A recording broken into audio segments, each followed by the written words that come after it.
Assalamualaikum warahmatullahi wabarakatuh. Mari klik subscribe di channel ini dan aktifkan tanda loncengnya untuk mendapatkan update pemberitahuan di video berikutnya.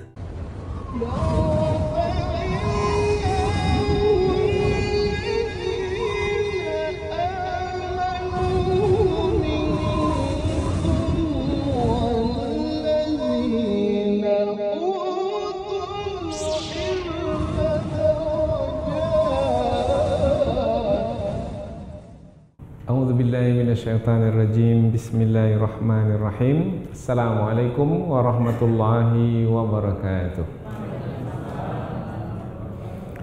Alhamdulillahi rabbil alamin wa bihi nasta'in ala umurid dunya waddin, nasta'inuhu wa nastaghfiruh wa na'udzu billahi min shururi anfusina wa min sayyiati a'malina.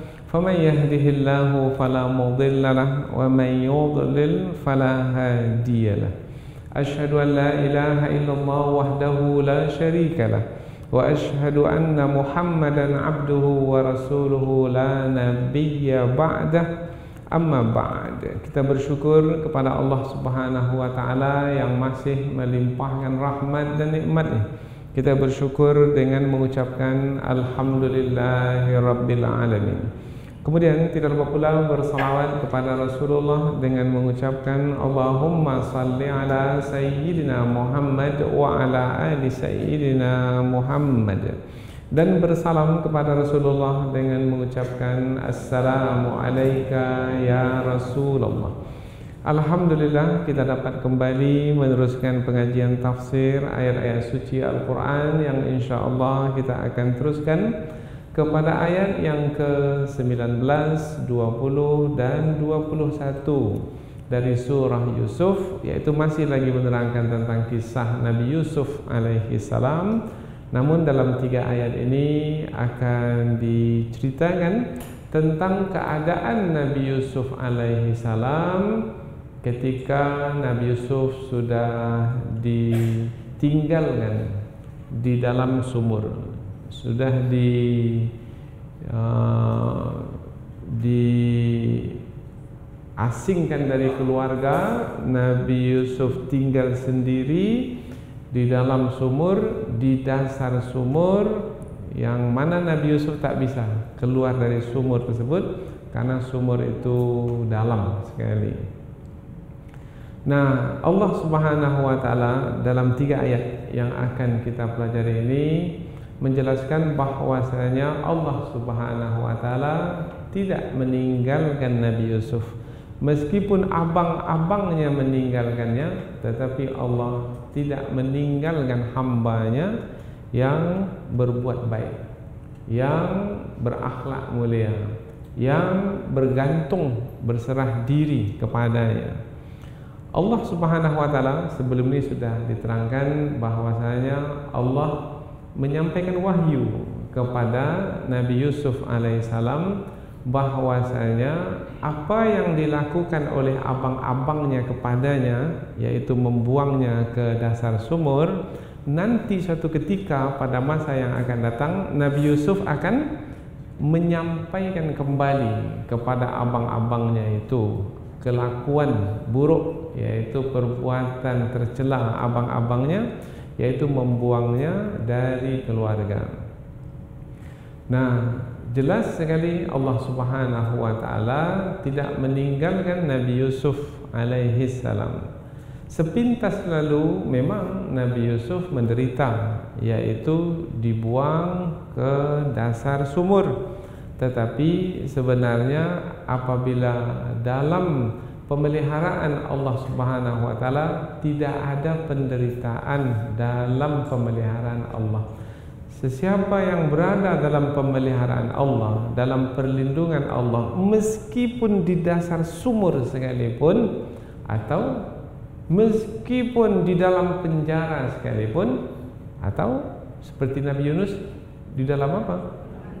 Atau di dalam perut ikan sekalipun, tetapi kalau di dalam pemeliharaan Allah, di dalam perlindungan Allah, tidak ada kesusahan akan dirasakan. Mungkin orang lain memandangnya seperti susah, tetapi sebenarnya yang menjalaninya tidak merasakan kesusahan, karena Allah senantiasa mencurahkan rahmatnya kepada hamba tersebut, meskipun diuji dengan ujian yang sedemikian rupa, termasuk Nabi Yusuf yang berada di dasar laut, di dasar sumur,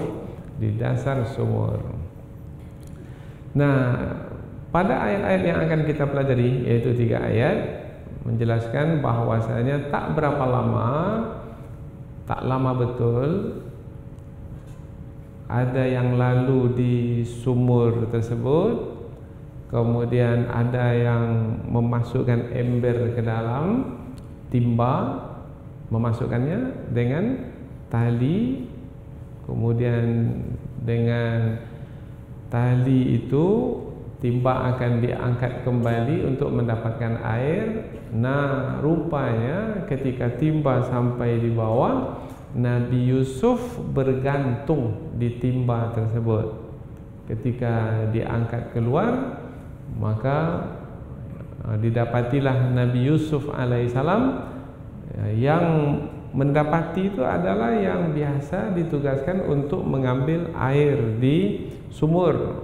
Maka dia pun berkata, oh gembira sekali. Maka dia pun berkata, oh ini adalah anak yang tampan sekali, ini adalah keberuntungan, ini adalah kebaikan. Maka mereka melihat ini ada manfaat yang bisa didapatkan, ada untung yang bisa didapatkan.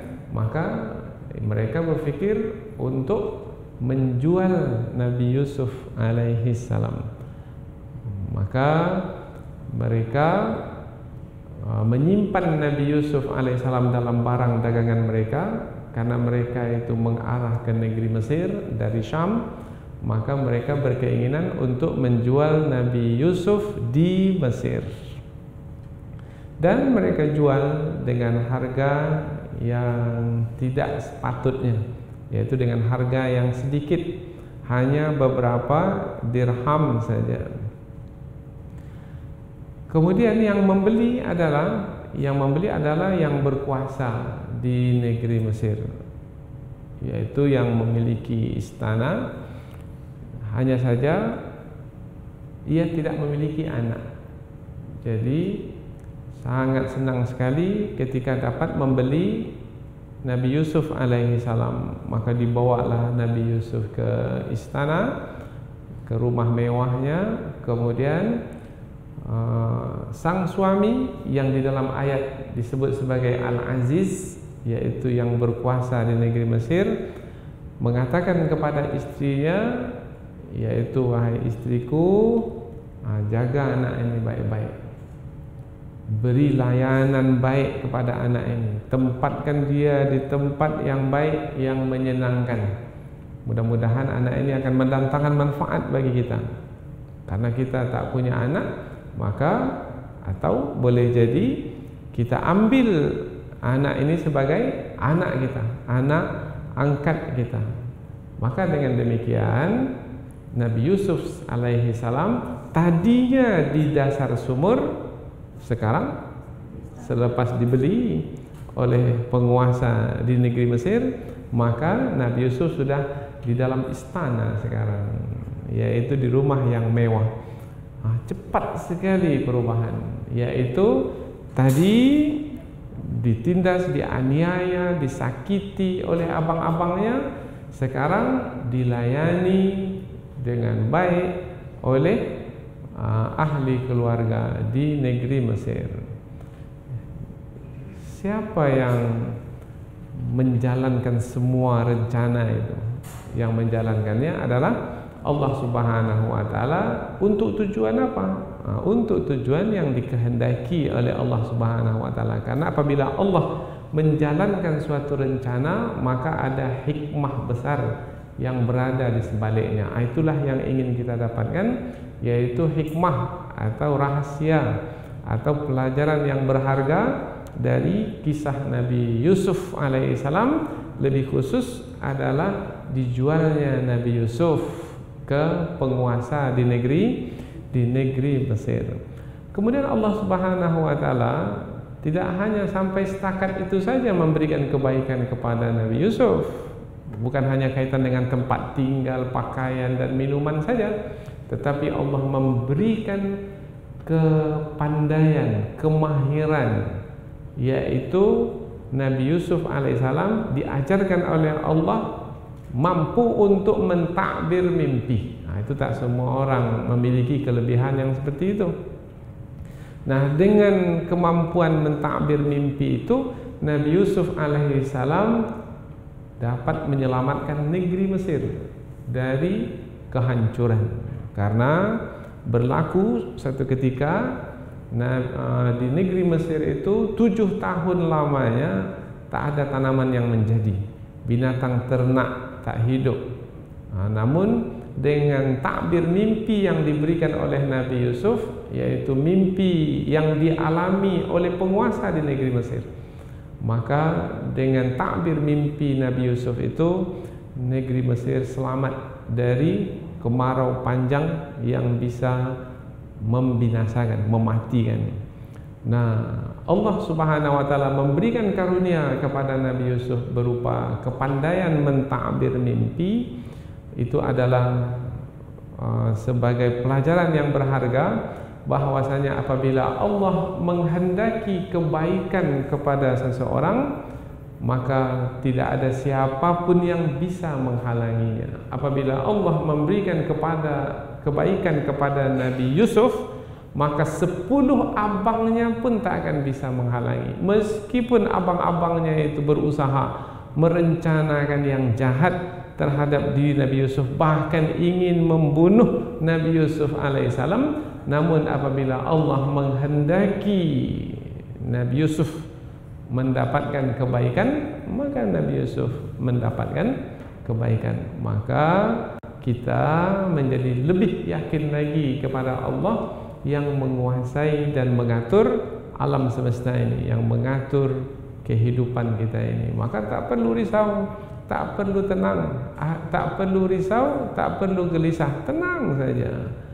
Yaitu ada Allah Subhanahu wa taala yang mengatur hidup kita. Kita didengki, tenang. Ini payah mencarinya ini, didengki tenang. Nah, difitnah tenang, dianiaya tenang. Ya, mengapa tak tenang? Sebab yang menindas kita, yang menganiaya kita masih lagi berada dalam kekuasaan Allah Subhanahu wa taala. Apabila Allah berkehendak untuk umpamanya membinasakan, mencelakakan orang yang menindas dan menganiaya kita itu, maka mereka pun tak akan mampu untuk menolaknya atau menghindarkan diri dari kebinasaan yang Allah tetapkan ke atas mereka. Maka apabila kita berserah diri kepada Allah, maka hati kita menjadi tenang. Seperti Nabi Yusuf berserah diri kepada Allah, hatinya tenang. Dan apabila kisah ini disampaikan kepada Rasulullah di saat Rasulullah juga diuji, karena ayat ini kita sudah sebutkan sebelum ini, bahwasanya ayat ini turun di mana? Di kota Mekah. Pada masa ayat ini turun, Rasulullah dalam keadaan diuji, yaitu ditindas, dianiaya, dikeji, dihina, diolok-olok oleh kafir Quraisy. Dan pada masa itu pula, dua yang selalu senantiasa membantu Rasulullah telah wafat pula. Siapa dua orang yang selalu mendampingi Rasul? Yaitu Abu Talib, paman Rasul, dan Khadijah radhiyallahu anha meninggal dunia. Nah, ayat ini turun sebagai hiburan bagi Rasul. Maka ayat ini juga sebagai hiburan bagi kita. Maka ada di antara ulama kita seperti Ibnul Atha di dalam tafsir disebutkan bahwasanya siapa yang gelisah, siapa yang hatinya risau, jiwanya galau, maka baca surah Yusuf. Tapi fahami juga lah maknanya. Maka dengan memahami maknanya, hati yang risau itu akan menjadi tenang. Fikiran yang galau itu akan menjadi tenang. Mudah-mudahan, insya Allah. Ini sebagai mukaddimah, dan sekarang kita coba untuk melihat ayat ini lebih dekat lagi melalui tafsir, yaitu melalui penjelasan yang lebih panjang dengan memperhatikan kata-kata yang ada di dalam setiap ayat, yaitu dari ayat 19 sampai ayat 21. Namun terlebih dahulu kita akan membacanya dengan harapan kita mendapatkan pahala dari setiap huruf yang kita baca. Allah Subhanahu wa taala berfirman, A'udzubillahi minasyaitonirrajim. Bismillahirrahmanirrahim. Waja'at sayyaratun fa'arsalu waridahum fa'adla dalwah. Qala ya bushra hadha ghulam wa asarruhu bida'ah wallahu alimum bima ya'malun wa syarawhu bithamanin bakhsin darahima ma'dudah wa kanu fihi minaz zahidin wa qala alladhi ishtarahu min misra limra'atihi akrimi mathwah asa an yanfa'ana aw nattakhidhahu walada wa kadzalika makkanna li yusufa fil ard wa linu'allimahu min ta'wilil ahadits wallahu ghalibun ala amrihi walakinna aktsaran nasi la ya'lamun. Allah berfirman, waja'at, dan telah datang sayyarah, para musafir, yaitu orang-orang yang berjalan. Nah, mereka itu disebut kafilah, yaitu kumpulan yang berjalan melintasi padang pasir. Mereka datang ke sumur yang ada di tengah padang pasir itu. Yang di dalam sumur itu ada siapa? Ada Nabi Yusuf alaihi salam. Fa'arsalu, maka mereka pun meminta kepada waridahum, kepada pengambil air atau penimba air dari sumur. Fa'adla dalwahu, lalu penimba atau pengambil air itu menurunkan timbanya dengan tali. Dalwahu, menurunkan timbanya ke dasar sumur untuk mengambil air. Maka Nabi Yusuf alaihissalam bergantung di timba tersebut, kemudian diangkat keluar. Qala, maka berkatalah si pengambil air itu, ya bushra, oh alangkah beruntungnya, senang hatinya. Hadza ghulam, anak ini anak yang sangat tampan sekali. Wa asarruhu, dan mereka menyimpan Nabi Yusuf atau menyembunyikan Nabi Yusuf bid'ah, sebagai barang dagangan. Maksudnya menyimpannya karena kafilah itu biasanya barang dagangannya itu di gerobak atau di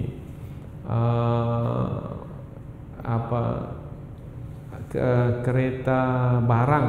Nah, barang-barang ditumpuk, maka Nabi Yusuf diletakkan di bawahnya, di dalamnya, supaya tidak diketahui, tidak dilihat oleh orang lain. Orang itu siapa? Nanti dalam tafsir kita akan sebut. Wallahu, dan Allah alim, maha mengetahui, bima ya'malun, apa-apa yang mereka kerjakan. Wasyarauhu, dan mereka menjualnya Nabi Yusuf bisamanin, dengan harga bakhsin, sedikit, darahima, beberapa dirham, ma'dudah, yang berbilang. Maknanya kalau beberapa yang berbilang berarti tak banyak, hanya 20 dirham seperti yang disebutkan dalam riwayat tafsir. Wa kanu, dan adalah mereka itu fihi terhadap Nabi Yusuf alaihissalam yang mereka jual itu minaz zahidin, tidak menginginkannya, yaitu tidak menginginkan Nabi Yusuf untuk bersama dengan mereka. Mereka ingin Nabi Yusuf itu dijual, dilepaskan, karena yang mereka inginkan bukan Nabi Yusufnya, yang mereka inginkan adalah harga yang akan mereka dapatkan, uang yang ingin mereka perolehi. Wa qala, dan berkatalah, alladzi ishtarahu, yang membelinya Nya Yusuf. Yang membelinya, siapa yang membelinya? Yaitu penguasa di Mesir. Mim Misra, berasal dari Mesir. Limro'atihi, kepada istrinya. Jadi penguasa yang membeli Nabi Yusuf itu berkata kepada istrinya, akrimi, maknanya layanilah dengan baik, maswahu, tempatnya, maknanya sediakanlah tempatnya, yaitu tempat yang baik. Asa, mudah-mudahan, ayyam fa'ana, anak yang kita beli ini mendatangkan manfaat kepada kita, atau natakhidahu walada, kita ambil sebagai anak angkat kita. Wa kadzalika, dan demikianlah, makanna, kami meneguhkan atau mengokohkan li Yusuf, kepada Yusuf, fil ardi, di muka bumi. Mengokohkan maknanya menempatkan Nabi Yusuf, yaitu dengan kokoh, yaitu tidak ada lagi siapa yang berani untuk mendengki Nabi Yusuf, mengganggu Nabi Yusuf. Walinu'allimahu, dan agar kami mengajarkan kepadanya, Nabi Yusuf, min ta'wilil ahadits, yaitu dari sebahagian takbir mimpi. Wallahu, dan Allah, ghalibun, yaitu yang berkuasa, ala amrih, atas urusannya, ya, atas ketetapannya, boleh juga. Walakinna, akan tetapi, aksaran nas, kebanyakan manusia, la ya'lamun, tidak mengetahui. Nah, ini terjemahan kata per kata. Kadang-kadang kita tidak merasa selesa dengan terjemahan kata per kata ini, karena kita terikat oleh susunannya. Sementara susunan yang di dalam bahasa Arab itu ada kalanya tidak sesuai rasanya untuk kita dengar di dalam bahasa kita, maka perlu kita susun lagi sedemikian rupa yang di dalam bahasa kita. Coba kita menerjemahkan langsung dari awal, yaitu secara menyeluruh dari ayat yang ke-19 sampai ayat yang ke-21 supaya tidak terpotong cerita ini. Dan para musafir mendatangi, dan para musafir datang ke tempat sumur yang di dalamnya ada Nabi Yusuf alaihi salam, maka mereka meminta kepada pengambil air mereka untuk mengambil air di sumur tersebut. Maka si pengambil air memasukkan timbanya ke dalam sumur, dan ini banyak yang tersembunyi di sini yang tak ada di dalam ayat yang tertulis tetapi difahami, yaitu Nabi Yusuf alaihi salam bergantung di timba tersebut, sehingga ketika si penimba itu mengangkat embernya dan terangkat sekali Nabi Yusuf ke atas, maka berkatalah ia, yaitu yang menimba air itu berkata, oh alangkah beruntungnya, gembira hatinya, ini adalah anak yang tampan, dan mereka menyembunyikannya di dalam barang dagangan. Nanti ada tafsiran dan mereka menyembunyikannya sebagai barang dagangan. Ada juga, maka ada yang menerjemahkan dan menyembunyikannya sebagai barang dagangan. Berarti dari awal lagi mereka sudah melihat Nabi Yusuf itu sebagai barang yang akan dijual. Dan Allah Subhanahu wa taala Maha mengetahui apa yang mereka kerjakan, dan mereka menjualnya dengan harga yang sedikit, beberapa dirham, dan adalah mereka tidak menginginkan Nabi Yusuf alaihi salam. Dan berkatalah orang yang membeli Nabi Yusuf yang berasal dari Mesir kepada istrinya, berilah layanan, yaitu tempatnya dengan baik, mudah-mudahan ia akan mendatangkan manfaat bagi kita atau kita mengambilnya sebagai anak. Dan demikianlah kami meneguhkan kedudukan Yusuf di bumi, di negeri Mesir, dan agar kami mengajarkan kepadanya sebahagian dari takbir mimpi. Dan Allah Subhanahu wa taala adalah yang berkuasa atas ketetapannya, dan akan tetapi kebanyakan manusia tidak mengetahui. Jadi 3 ayat yang akan kita pelajari ini adalah menerangkan tentang lanjutan kisah Nabi Yusuf alaihissalam yang sebelum ini dibuang atau dilemparkan oleh abang-abangnya ke dasar sumur.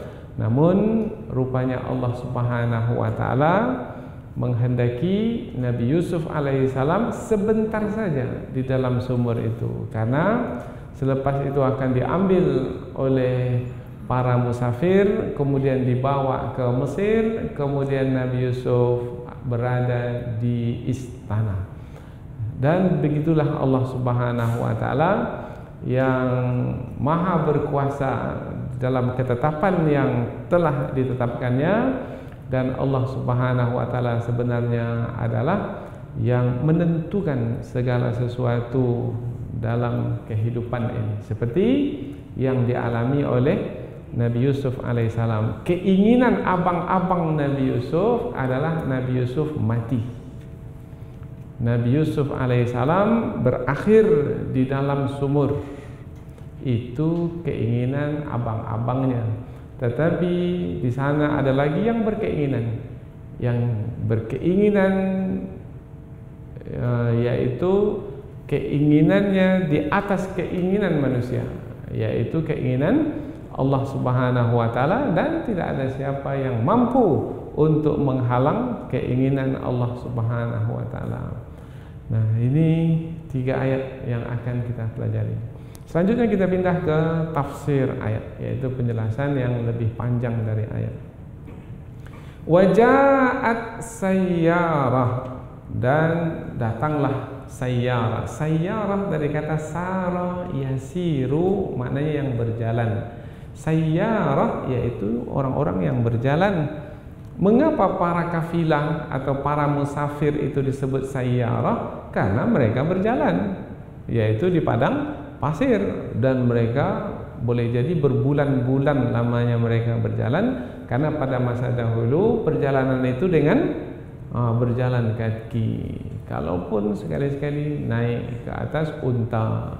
Dan jarak yang ditempuh adalah menurut riwayat bahwasanya kafilah itu dari Syam yaitu Yordania sekarang, atau dari Palestina ke Mesir.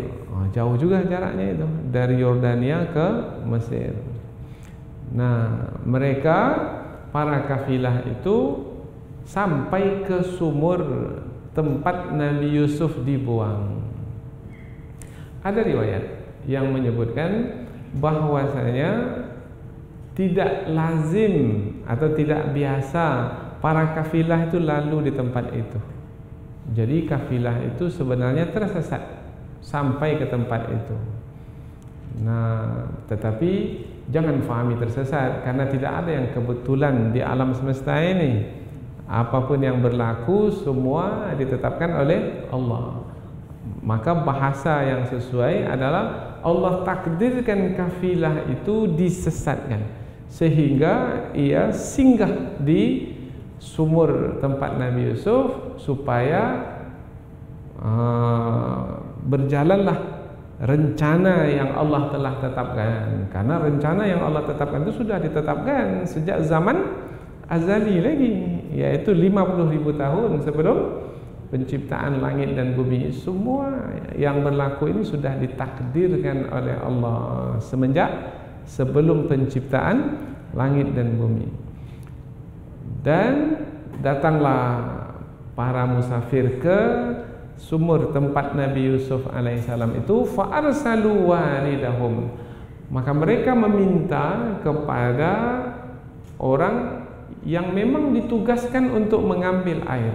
Pengambil air disebut dengan warid. Waridahum yaitu pengambil air. Waridahum pengambil air mereka. Mereka ramai dalam satu kafilah itu, mereka banyak.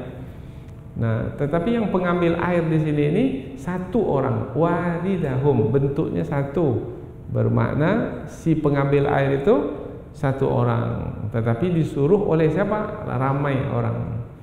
Jadi yang satu orang itu, kafilah yang lain mana? Kafilah yang lain mereka semua tidak berada di tepi sumur itu. Kafilah yang lain itu semua sudah istirahat di tempat-tempat mereka. Mereka cari di mana mereka bisa beristirahat. Jadi yang mengetahui Nabi Yusuf di dalam sumur itu siapa? Si pengambil air itu.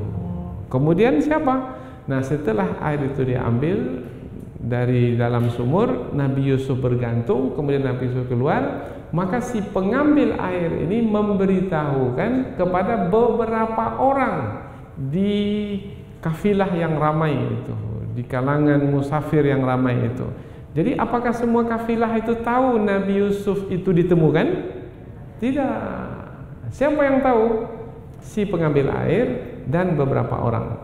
Ini penting untuk kita sampaikan, karena nanti ada perkataan wa asarruhu bido'ah, dan mereka menyembunyikan Yusuf dalam barang dagangan. Mereka menyembunyikan. Mereka itu siapa? Mereka itu adalah si pengambil air dan beberapa orang.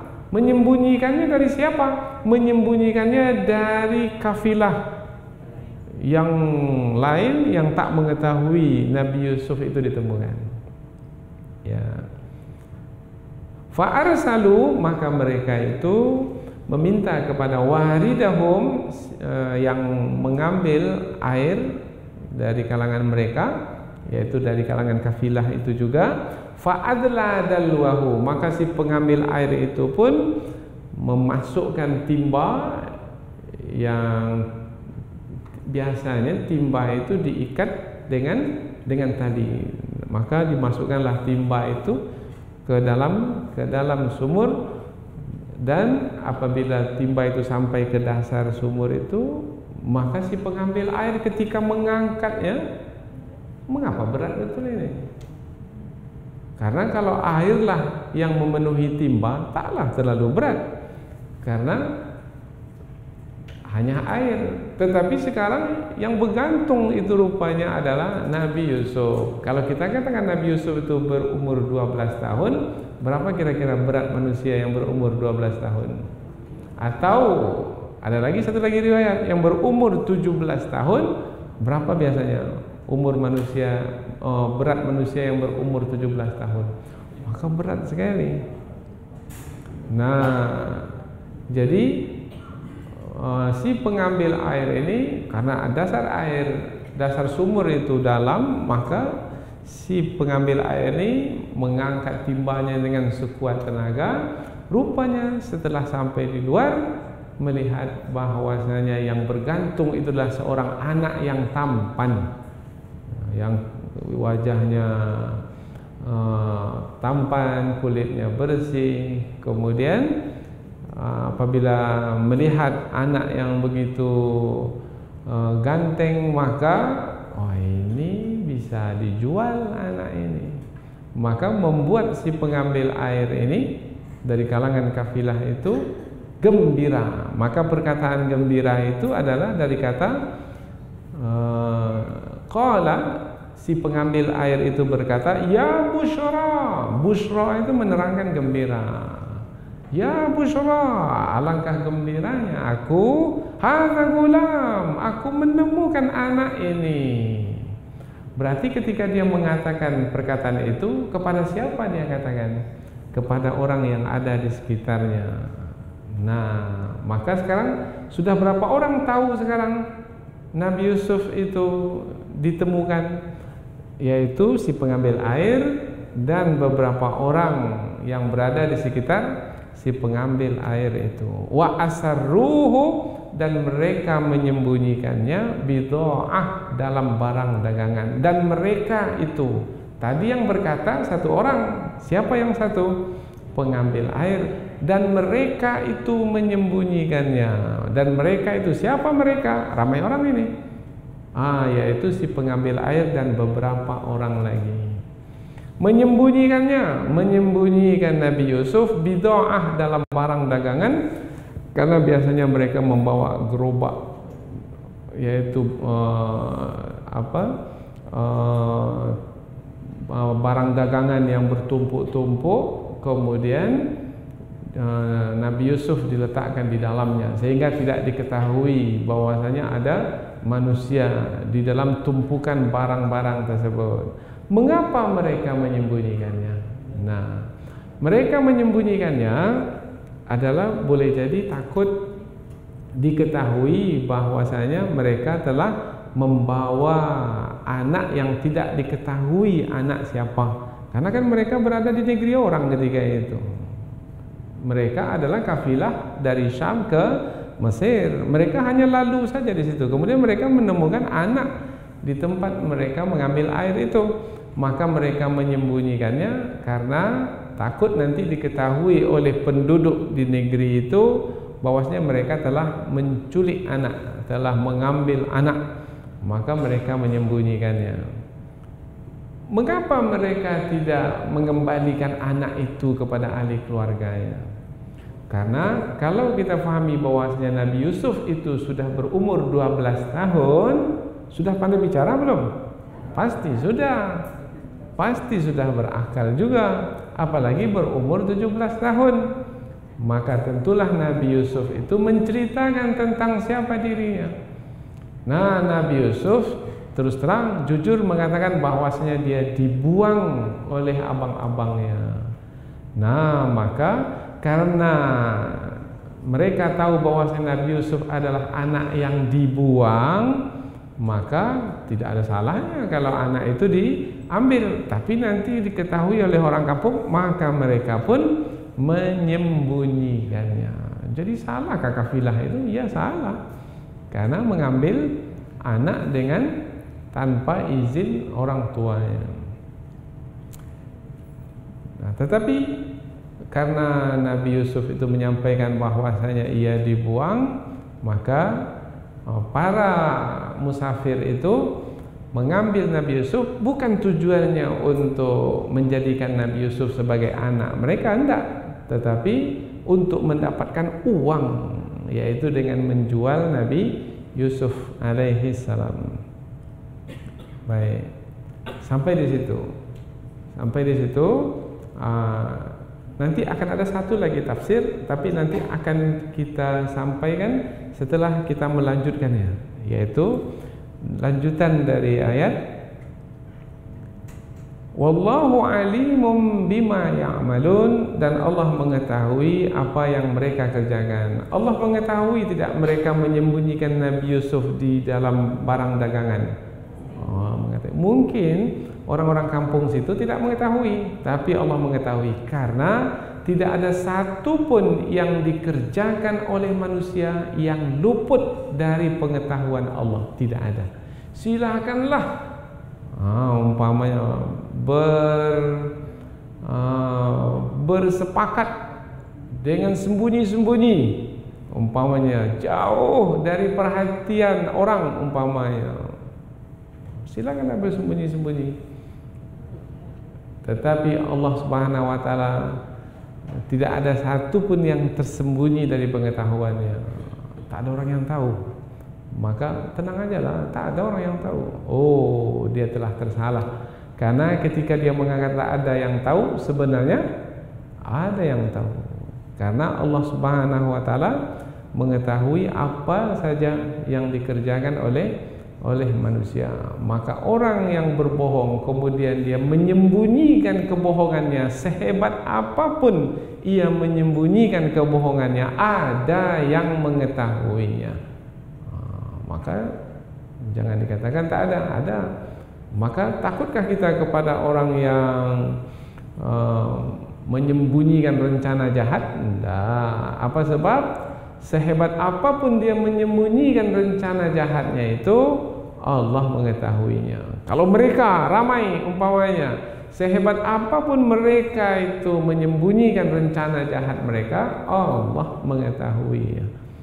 Jadi tak perlu risaulah dengan apapun yang direncanakan oleh manusia, yaitu berupa rencana yang jahat terhadap diri kita. Tak usah risau, karena kita bersama dengan Allah Subhanahu wa taala. Yang penting sekarang ini adalah ada berserah diri tidak kepada Allah. Nah, kalau tidak berserah diri, itu perlu risau. Tapi kalau sudah berserah diri kepada Allah, tak ada lagi apa yang perlu dirisaukan. Nah, jadi yang perlu dirisaukan apa? Yang perlu dirisaukan kalau sampai sekarang belum juga berserah diri kepada Allah. Itu perlu risau. Karena kalau musuh umpamanya akan merencanakan jahat kepada kita, maka kalau tidak berserah diri kepada Allah, siapa yang akan melindungi kita? Karena yang akan melindungi itu hanyalah Allah Subhanahu wa taala saja. Kita punya kemampuan yang terbatas dan kita memiliki sifat kekurangan dalam menjaga dan memelihara diri kita sendiri. Apalagi musuh itu jauh lebih kuat, jumlahnya jauh lebih banyak, maka lebih mudah ia akan mencelakakan kita. Namun apabila kita berserah diri kepada Allah yang maha kuat, maha berkuasa atas segala sesuatu, maka tak ada lagi yang perlu dirisaukan. Ayat berikutnya, washarauhu bithamanin bakhsin darahima ma'dudah, dan mereka menjualnya dengan harga yang sedikit, beberapa dirham yang berbilang. Beberapa dirham yang berbilang menerangkan berbilang itu maknanya tak banyak jumlahnya. Karena kalau sudah tak terbilang, itu berarti banyak jumlahnya itu. Tapi kalau masih berbilang, berarti jumlahnya sedikit. Yang dimaksudkan adalah mereka menjual Nabi Yusuf alaihissalam. Siapa mereka itu? Tadi sudah kita sebutkan bahwasanya yang mendapatkan Nabi Yusuf dalam sumur itu adalah kafilah. Tapi semua kafilah sudah kita terangkan tadi, tidak. Sebahagian dari mereka sembunyikan Nabi Yusuf alaihissalam, kemudian mereka bawa sampai ke Mesir. Sampai di Mesir mereka jual Nabi Yusuf di pasar Mesir dengan harga yang sedikit, bisamanin bakhsin, dengan harga yang sedikit. Padahal kalau kita baca kisahnya, ada yang menyebutkan bahwasanya yang membeli itu adalah penguasa Mesir dengan emas, dengan harga yang banyak, yaitu dengan pakaian yang mahal, dengan makanan yang berjenis macamnya. Tapi mengapa disebut di sini dengan harga yang sedikit? Bukankah itu harga yang banyak? Sebab Nabi Yusuf alaihissalam adalah seorang hamba Allah Subhanahu wa taala yang mulia. Maka apabila seorang hamba yang mulia itu harganya itu tidak ternilaikan lagi dengan uang yang dimiliki oleh manusia. Maka ketika disebut bahwasanya Nabi Yusuf dijual, berapapun harganya, sebenarnya harga itu adalah harga yang sedikit. Itu kalau difahami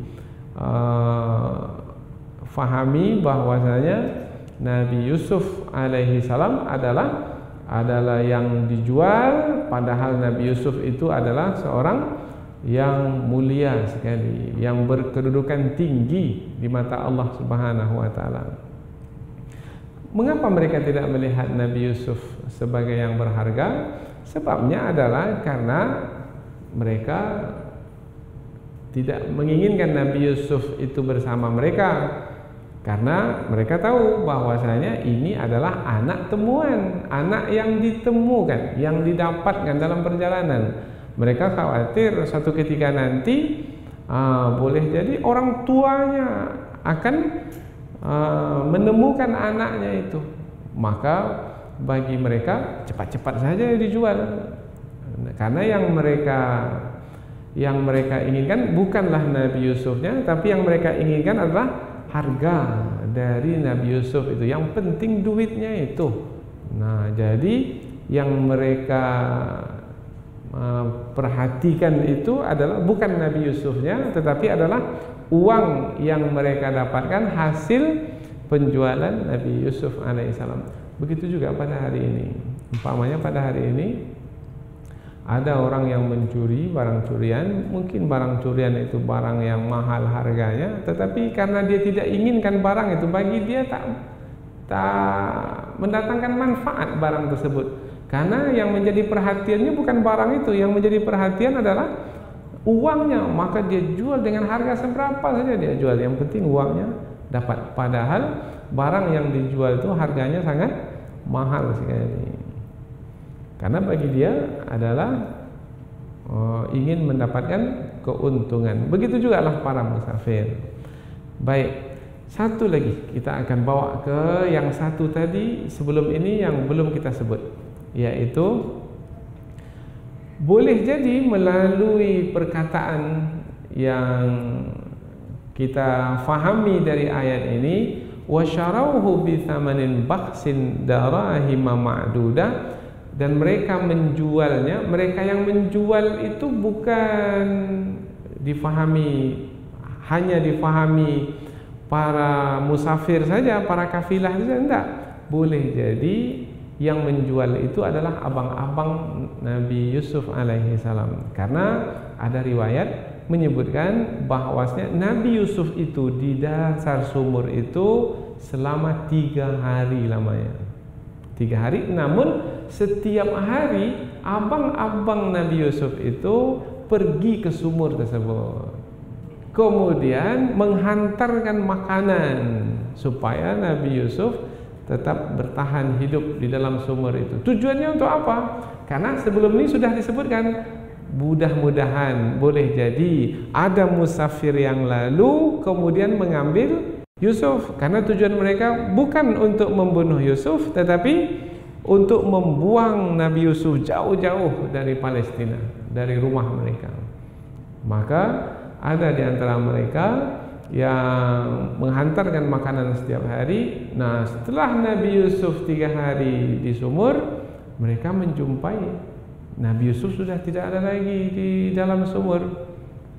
Maka mereka cari-cari, maka mereka menjumpai Nabi Yusuf itu sudah dibawa oleh para musafir. Maka mereka mengatakan kepada para musafir, kamu telah mengambil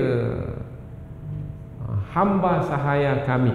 Mereka tidak mengakui Nabi Yusuf itu sebagai adik, karena kalau dikatakan sebagai adik tak bisa menjualnya.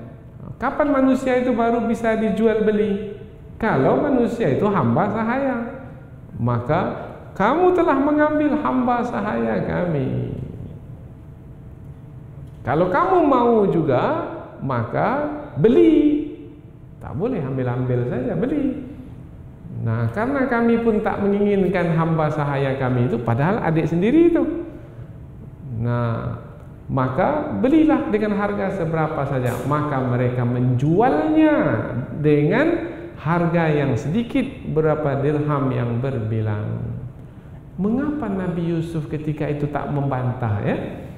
Nah, padahal Nabi Yusuf mengetahui bahwasanya abang-abang mereka itu berdusta, karena abang-abang Nabi Yusuf dalam tafsir juga disebutkan mengancam Nabi Yusuf apabila membantah maka Nabi Yusuf akan dibunuh. Maka ketika itu Nabi Yusuf berdiam diri, ia rela dirinya itu dijual oleh abang-abangnya. Oh, berat sekali itu menjalani musibah yang seperti itu. Tetapi beratnya musibah yang dijalani itu tertawarkan, maknanya terselesaikan dengan keimanan kepada Allah. Karena telah berserah diri kepada Allah, pasti Allah punya rencana di sebalik apa yang berlaku ini.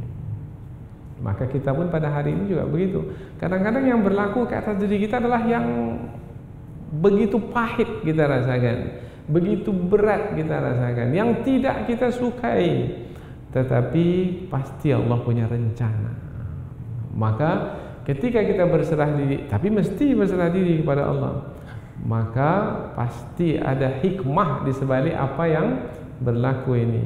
Rupanya hikmahnya adalah Nabi Yusuf dipindahkan oleh Allah dari dasar sumur jauh di bawah sana ke istana tinggi kedudukannya. Subhanallah. Begitulah mudahnya bagi Allah untuk merubah nasib seseorang. Nah, tinggal lagi sekarang meyakini Allah yang Maha berkuasa.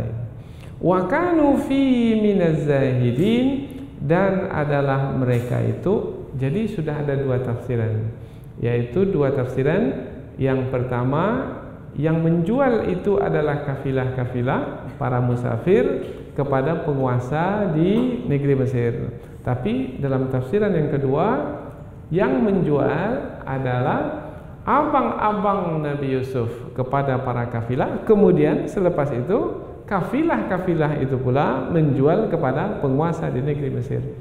Jadi dalam tafsiran yang pertama, berapa kali Nabi Yusuf dijual?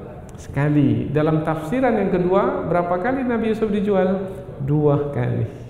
2 kali Nabi Yusuf dijual. Namun ketika Nabi Yusuf itu dijual di negeri Mesir, dan kedudukan Nabi Yusuf itu sebagai seorang hamba yang dijual, tetapi ketika dibeli oleh penguasa Mesir, memang sebagai hamba, namun setelah itu dimerdekakan. Jadi nasib Nabi Yusuf tadinya merdeka ketika bersama dengan ahli keluarga, dengan ayahnya, kemudian menjadi hamba sahaya, kemudian menjadi merdeka lagi. Subhanallah. Nasib mudah sekali nasib itu berubah. Tapi kadang-kadang kita yang tak percaya, ya Allah, mengapa nasib saya ini tak berubah-berubah? Nah, ada yang mengeluh seperti itu. Maka kita layakkanlah diri kita sehingga Allah merubah nasib kita. Innallaha la yughayyiru ma biqaumin hatta yughayyiru ma bi anfusihim. Allah tidak akan merubah nasib satu kaum sehinggalah kaum itu sendiri yang akan merubah nasib mereka. Wa kanu fihi minaz zahidin, dan adalah mereka itu tidak menginginkan Nabi Yusuf alaihissalam. Siapa mereka itu? Tafsiran yang pertama adalah para kafilah itu tak menginginkan Nabi Yusuf. Yang kedua, abang-abangnya tak menginginkan Nabi Yusuf, maka mereka pun menjual dengan harga yang sedikit. Tetapi siapa yang ingin mendalami ayat ini melalui isyarat ayat, maka Allah sebenarnya yang meletakkan ke dalam hati para musafir itu untuk tidak menginginkan Nabi Yusuf. Karena kalau mereka yang menginginkannya, tak jadi Nabi Yusuf sampai ke istana. Sehingga untuk sampai ke istana, maka Allah takdirkan para musafir itu tidak menginginkan Nabi Yusuf alaihissalam. Tidak menginginkan atau kurang menginginkan, disebut zahidin, zuhud. Kata zuhud ini sudah biasa ini kita guna. Orang itu zuhud betul lah kepada dunia, bermakna dia tidak menginginkan dunia. Yang dia fikirkan adalah akhirat. Nah, tidak menginginkan atau kurang menginginkan disebut zuhud. Zuhud dalam istilah ilmu tasawuf yaitu tidak menginginkan atau kurang menginginkan dunia ini, karena yang menjadi kesibukannya adalah bagaimana berbekal untuk kehidupan di hari akhirat. Sampai di situ, maka sekarang Nabi Yusuf alaihissalam sudah berada di mana sekarang ini? Sampai di situ cerita, Nabi Yusuf sekarang sudah di istana. Maka sekarang ini pula ayat berikutnya menerangkan tentang apa pula yang berlaku di istana. Bagaimana sekarang kehidupan Nabi Yusuf di istana? Oh, rupanya Nabi Yusuf diberikan pelayanan yang terbaik di istana, karena yang memerintahkan untuk memberikan pelayanan itu adalah raja itu sendiri kepada istrinya. Tentu semua pembantu-pembantunya akan patuh, akan taat, akan berkhidmat sepenuhnya untuk menyenangkan hati raja sebagai yang menginginkan bahwasanya Yusuf yang sudah dibeli itu nyaman tinggal di istana. Wa qala alladhi ishtarahu min Misra, dan berkatalah orang yang membeli Nabi Yusuf yang dari Mesir, limraatihi, untuk istrinya. Nah, ini penting ini, untuk istrinya. Jadi si suami ini membeli Nabi Yusuf untuk istrinya. Ini apa maksudnya? Untuk menyenangkan hati istrinya. Lalu hatinya tak senang. Memang hati istrinya tak senang. Mengapa tak senang? Karena tak ada yang ditimang, tak ada yang membuat hatinya gembira, karena tak punya anak. Karena kegembiraan seorang istri itu adalah ketika istri itu melahirkan anak, maka senang sekali hatinya. Bersusah payah pun kalau sudah bersama dengan anak, terasa senang. Maka ketika melihat muka anak sudah letih, sudah penat, tapi ketika lihat muka anak maka terasa hilang beban itu. Maka si suami ini merasakan bahwasanya adalah penting untuk memberikan kegembiraan kepada istri. Tapi sampai sekarang berumah tangga tak dapat juga anak. Maka si suami membeli anak untuk istrinya. Itu mesti difahami seperti itu ya. Untuk istrinya. Dari mana kita tahu seperti itu tujuan pembelian Nabi Yusuf itu? Adalah dari perkataan asa ayyam fa'ana. Mudah-mudahan anaknya akan mendatangkan manfaat bagi kita. Karena anak, apabila anak itu baik, anak itu anak yang saleh, maka anak itu akan membantu, akan menolong orang tuanya. Sampai masanya orang tua itu kalau sudah lanjut usia, orang tua itu lemah, orang tua itu memiliki keterbatasan, maka anak inilah nanti yang akan membantu, mendatangkan manfaat. Au nattakhidahu walada, atau kita mengambilnya sebagai anak. Nah, kalau sebagai anak bermakna ada perasaan kepada anak. Nah, perasaan apa? Perasaan kasih sayang, perasaan cinta kasih, sehingga terikat jiwa antara orang tua dengan anak.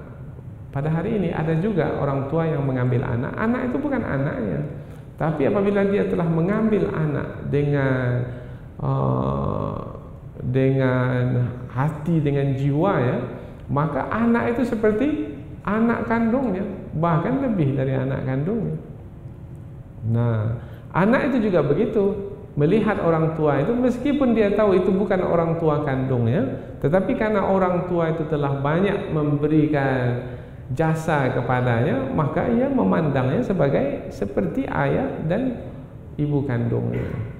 Dan itu mendatangkan manfaat bagi kedua belah pihak, kepada orang tua dan kepada anak. Wa kadzalika makkanna li Yusufa fil ardh. Allah Subhanahu wa taala menutup sampai di situ dengan menyampaikan bahwasanya sekarang Nabi Yusuf alaihissalam sudah berada di istana, diberikan pelayanan yang terbaik. Demikianlah makanna, kami meneguhkan. Oh, rupanya itu semua bukan kebetulan, bukan berjalan begitu saja, tetapi ada yang menjalankannya. Siapa yang menjalankannya? Makanna, kami menjalankannya, yaitu dengan meneguhkan Nabi Yusuf alaihi salam. Mengapa kata meneguhkan dipakai di sini? Karena tidak ada siapa lagi yang bisa untuk menyakiti Nabi Yusuf alaihi salam. Karena sudah berada di rumah penguasa, di rumah raja di Mesir.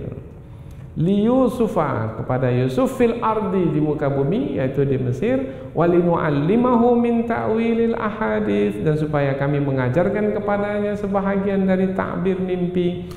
Ini yang penting sekali, yaitu perkataan wallahu ghalibun ala amrih, dan Allah itu berkuasa atas ketetapannya. Kalau Allah sudah menetapkan, tidak ada siapa yang bisa menghalang. Itu penting sekali. Ini mesti dijadikan prinsip, mesti dijadikan keyakinan. Jangan sampai ragu-ragu. Kalau Allah sudah menetapkan ketetapannya, tidak ada siapa yang bisa mengubah ketetapan Allah itu. Kalau Allah Subhanahu wa taala menjaga, memelihara dan meninggikan kedudukan Yusuf, maka tidak ada siapa yang bisa untuk melakukan jahat, merencanakan jahat, yaitu untuk menganiaya Nabi Yusuf, kemudian mencelakakan Nabi Yusuf, bahkan sampai kepada membunuh Nabi Yusuf alaihi salam. Apabila Allah menetapkan bahwasanya Nabi Yusuf itu adalah yang ditinggikan, yang dimuliakan, maka Allah memiliki caranya sendiri sehingga Nabi Yusuf itu seperti yang Allah tetapkan, yaitu sebagai hamba yang ditinggikan dan dimuliakan. Meskipun berhadapan dengan berapa orang abang-abangnya? 10 orang. Tetapi 10 tak punya kuasa apa-apa. Karena sebenarnya yang 10 bukan berhadapan dengan satu Nabi Yusuf, tapi yang 10 itu sebenarnya berhadapan dengan siapa? Dengan Allah yang ghalibun. Ghalib sebenarnya maknanya yang menang, tak mampu dikalahkan. Itu mana ghalib. Atau perkasa. Perkasa itu adalah yang tidak bisa dikalahkan. Kalau masih bisa dikalahkan, itu tak perkasa itu namanya. Tapi tak ada siapa yang bisa mengalahkannya, maka itu dia sebut perkasa. Allah ghalibun ala amrihi walakinna aktsaran nasi la ya'lamun, akan tapi kebanyakan manusia tidak mengetahui. Mudah-mudahan dengan ayat ini kita tidaklah termasuk ke dalam golongan orang yang banyak yang tak mengetahui itu, tapi kita termasuk orang yang mengetahui Allah yang maha berkuasa, yang kekuasaannya apabila Allah menghendaki sesuatu, apapun yang dikehendaki oleh Allah berlaku, karena Allah Subhanahu wa taala yang memberlakukan kehendaknya itu adalah yang berkuasa, yang kuasanya tidak dapat dikalahkan oleh sesiapa. Mana buktinya? Nabi Yusuf. Tadi di mana? Di dasar sumur. Sekarang di mana? Subhanallah. Kalau kita pahami dengan baik, kisah Nabi Yusuf ini membuat hati kita menjadi tenang. Mudah-mudahan kita mendapatkan pelajaran yang berharga dari kisah yang mulia ini. Subhanakallahumma wa bihamdika asyhadu an la ilaha illa anta wa astaghfiruka wa atubu ilaik. Wassalamualaikum warahmatullahi wabarakatuh.